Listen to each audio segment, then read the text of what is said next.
I just got back from a life-changing week with Richard Branson on his private island. We played chess, tennis, shared meals, danced on tables together, even played with his pet kangaroos, because that's what one does on a billionaire's private island. But somehow, in between all the fun, Richard managed to teach me the most valuable lessons I have ever learned in business and life. First is Richard Branson's risk-free launch model.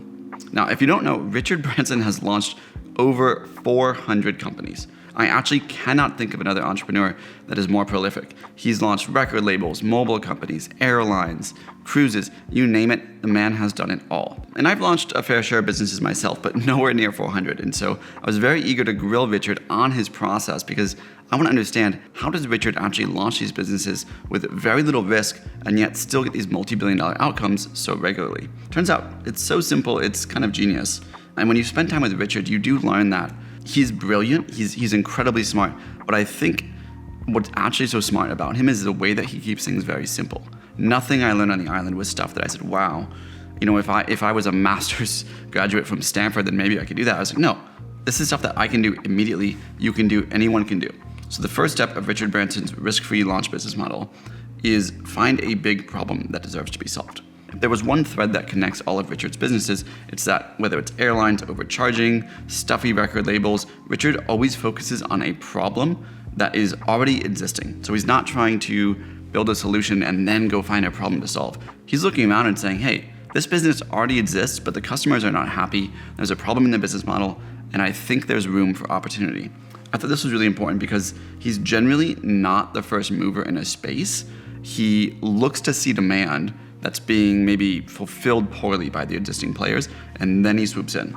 And when he finds an idea, he moves very fast. Like, you're probably thinking fast is, 6 months. No, I'm talking a couple weeks from I think there's a business here to we're launching the business, we have the partners, we have the product. Now, the way he's able to launch a business so quickly is also very important because he does it with very little risk. In fact, for a man with a screw it, let's do it motto, I would say that if anything, grilling Richard on his businesses and the way that he launched them, he is quite risk adverse. See, he never launches a business without what's called asymmetric risk. Asymmetric risk is simply the downside risk is very small relative to the upside if a venture goes well. And so he's really focused in this step 2 on finding and building asymmetric risk. So some examples in his airline, when he wanted to launch it, it's very expensive to buy an airplane. What if it goes wrong? What if it goes sideways? And so he negotiated a 1-year lease of the airplane.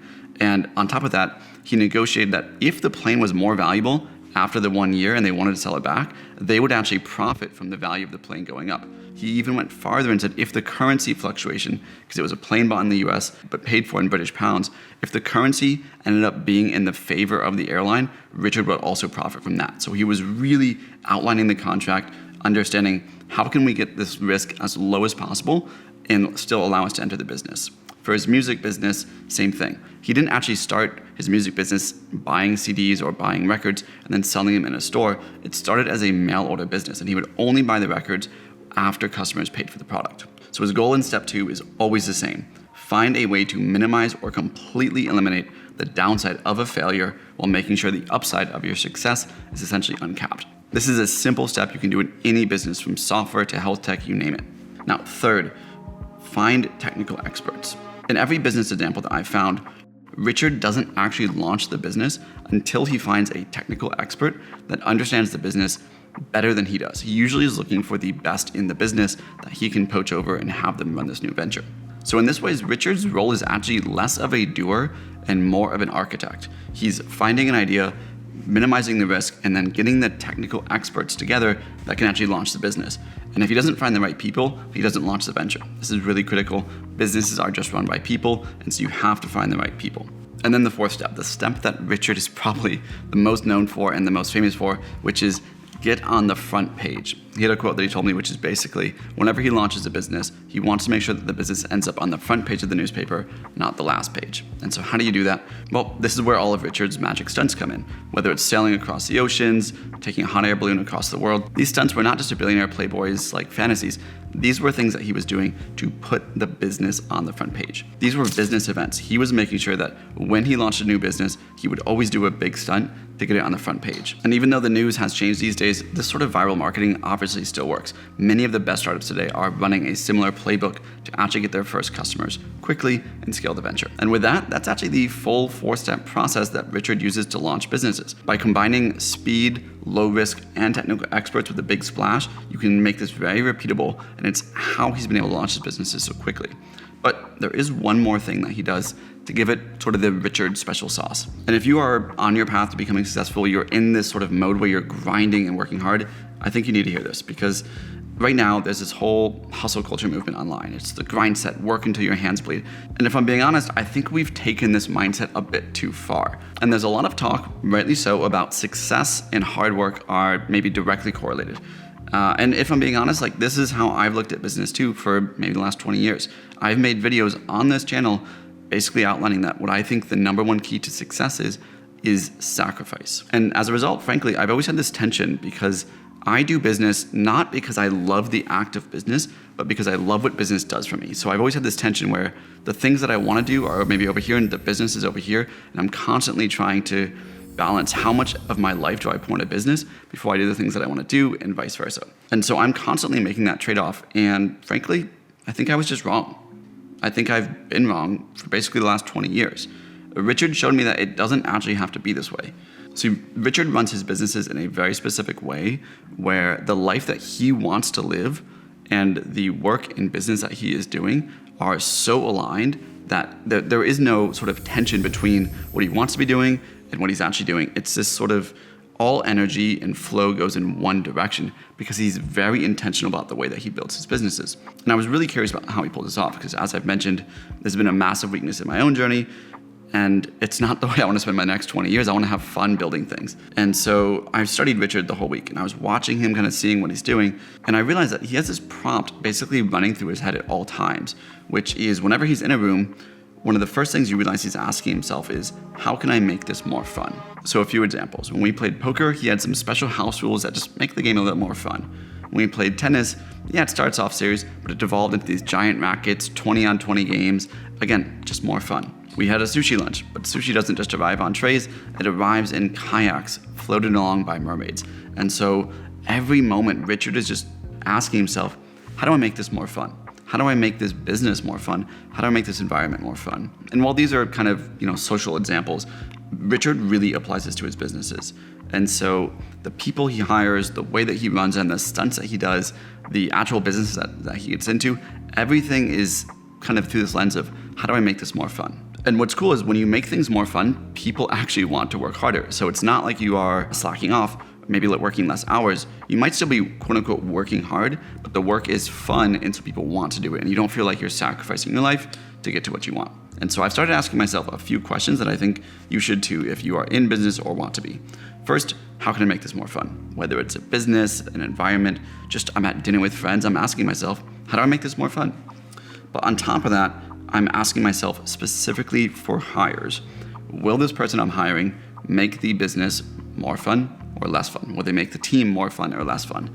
And in the past couple of weeks, I have passed on a number of candidates for roles that I'm hiring that were very skilled, they're amazing at their job, but they just weren't gonna make it that fun. In fact, some of them were maybe neutral and some of them were net detractors of fun, where you could just tell they were a bit down in energy and they were just gonna bring the group down.